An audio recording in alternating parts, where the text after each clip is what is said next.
How do you go on a road trip and end up stranded in another country, almost denied access into the next, and fighting for your life in a bathroom? Like, how? This West African coast trip packed more drama than multiple Jet 2 holidays combined. Because this was actually supposed to be a very innocent wedding trip, but how did things turn around? Anyways, I really don't know, but oh well. Grab your popcorns because we're about to laugh at my stress and misfortune. So, welcome to my channel, guys. We don't have time for any intro. The gist is too long. Just subscribe and take a seat while taking notes on how not to end up in my situation because really the gist is very long. So, how did we get here in the first place? Sometime in November 2023, my friend reached out to me saying she was getting married in Ghana and that she would love for me to be a part of our big day. Naturally, I am super excited because I haven't seen her in a long while, and this was a perfect excuse for me to touch down in the Gold Coast in flesh and blood. Like, do you get? Now, let's be honest, the excitement was sky high. But the budget, it was tighter than these leggings, honey. So naturally, I started thinking of alternative ways to make the trip work without completely breaking the bank. Do you get? And their besties was where I started shooting myself in the leg. But regardless, preparations were in full swing. And instead of flying straight to Ghana, I decided to fly into Lagos, then take the road to Accra. Already stressful, right? But my bright money-saving mind wasn't done yet. I thought, since I'm already on the road, why not make another stop in Cotonou? Smart money mind.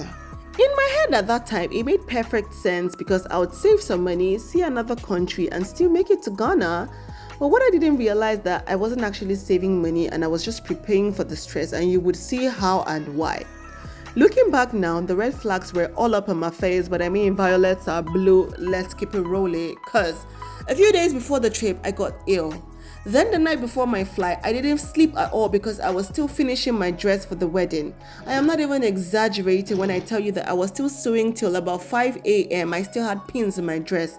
And once the last stitch went in, I had my bath, packed up my bags and headed straight to the airport. So no sleep, already ill, but I told myself it'll be fine. But spoiler alert, it wasn't fine. I landed in Lagos that morning and immediately headed out to meet my sister because we were meant to continue the journey together, but sis kept me waiting like. Anyways, now, one thing you should know is that Lagos will always remind you where you are. Between waiting, moving, stopping, changing vehicles, and Lagos just being Lagos, my body was already tired before the real journey even started. Lagos, shall we know Lagos? Chai, hunger after my life, guy.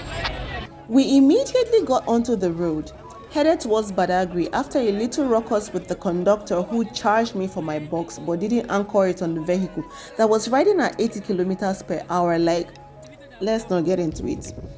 We had other incidents with a little chaos here and there and a touch of Lagos, sprinkle, but at this point, I was still clueless as to how bad my own trip was about to get.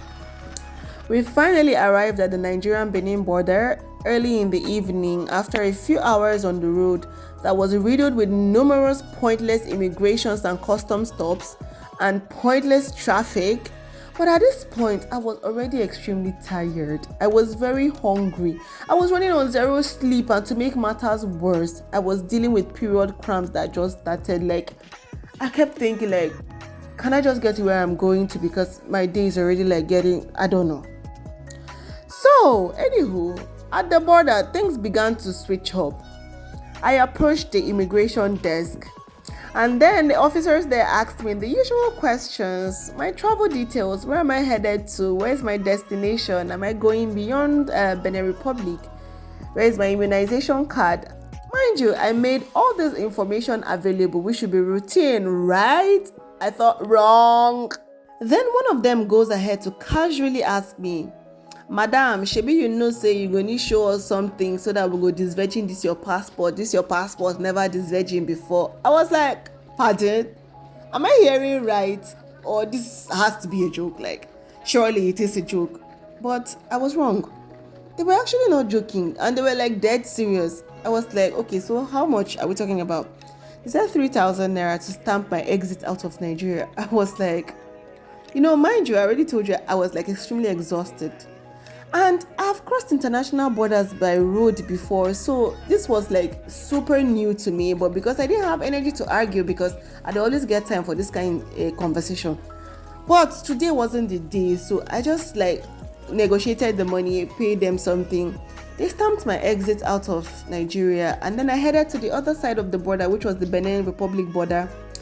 And ladies and gentlemen, when I thought that it was going to be different, I was wrong again, because on the other end, the Benin immigration officer asked me for 2,000 CFA for the same passport disvirgining. I couldn't believe my ears. But I was like, see, I'm tired, I need to go and rest. And the guy had the audacity when I attempted to negotiate with him to tell me that if I had no interest in entering Benin Republic, I can as well go back into my country. Like, I was like, thank you so much for welcoming me into your country. Like, the attitude, like, oh my God. I'm tired, I need to sleep, I'm headed somewhere. I gave him the money, he stamped my entry into Benin Republic, collected my passport, and then I headed into the country. Then I went on to go and change money.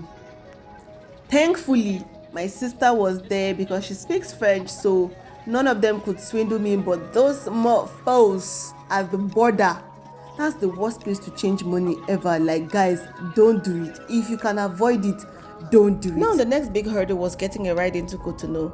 After sorting transport out, we finally got on the road, and about 2 hours later, we arrived in Cotonou City. And honestly, I felt some relief, and I thought the worst was over and I could finally eat, shower, and sleep. But psych! The adventure just got started, and I was unaware of the drama that was actually awaiting me ahead. Because when we met at the hotel and what happened in Cotonou the next day, I can only attempt to explain to you how I got stranded and confused there. So if you think border drama was the peak of this story, you haven't heard anything yet, because Cotonou humbled me. Well, then again, we continue in part 2 tomorrow. Stay tuned, guys. Don't forget to subscribe, because I'm definitely dropping the part 2 of this travel vlog or travel story tomorrow. Bye, guys.